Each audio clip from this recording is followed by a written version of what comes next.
या बंगल्याचं नाव रामटेक।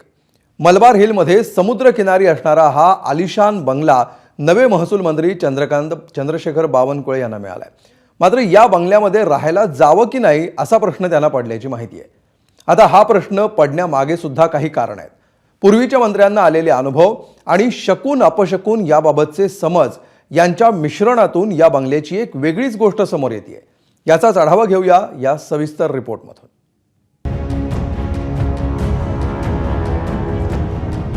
हा आहे मलबार हिल परिसरात असणारा टुमदार रामटेक बंगला।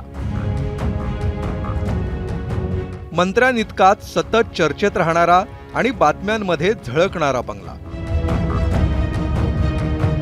देवगिरी बंगला आणि सागर बंगला यांच्या बरोबर मध्ये असणारा आणि विशेष म्हणजे या दोन्हींपासून समान अंतर राखून असणारा बंगला। मलबार हिल परिसरातला सी फेसिंग असणारा हा बंगला कोणालाही हवाहवासा वाटेल असाच, पण सध्या मात्र हा बंगला मंत्र्यांना नकोसा वाटू लागल्याची चर्चा आहे।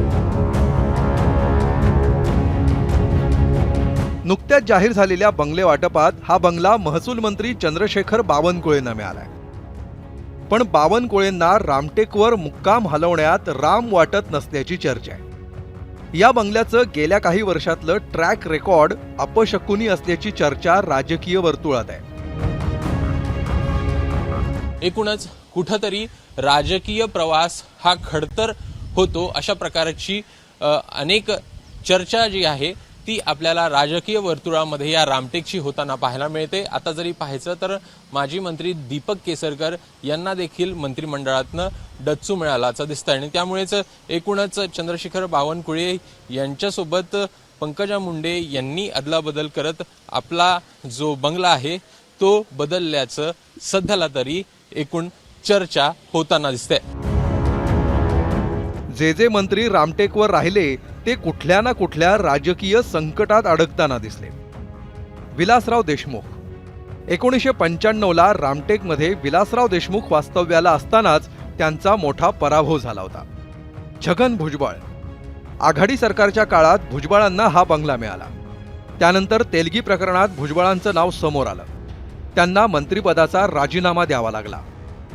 एकनाथ खडसे युती सरकारमध्ये मुख्यमंत्र्यांनंतरचे वजनदार मंत्री म्हणून एकनाथ खडसेंना हा बंगला मिळाला।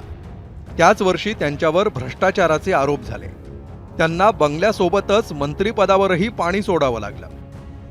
दीपक केसरकर शिंदे सरकारमध्ये केसरकरांना हा बंगला मिळाला होता, मात्र नव्या सरकारच्या मंत्रिमंडळातून केसरकरांना डच्चू मिळाला। अशा प्रकारचे शापित मी अजिबात म्हणणार नाही, पण त्या बंगल्याच्या वास्तव्यानंतर असे काही त्यांना अनुभव आलेत की ते आपल्याला दिसत आहेत। म्हणजे काहींचं मंत्रिपद जाणं, काहींना पूर्ण राजकारणामध्ये आपलं स्वतःचं अस्तित्व टिकवण्यासाठी धडपड करणं। त्यामुळे असं म्हटलं तर दोन्ही बाजूनी हे जे बंगले जेव्हा मिळतात ते खरोखरच जशा पद्धतीने मंत्री त्याचा एकूण नुसताच म्हणजे असलेला मिळालेला बंगला म्हणून न वापरता लोकांच्यासाठी, लोकांना मिळून आणि ज्याला म्हणतो आपण पार्टिसिपेटिव्ह जे पॉलिटिक्स असतं त्यासाठी वापरला जातो, अशी कितीतरी उदाहरणं देता येतील रामटेकबद्दल।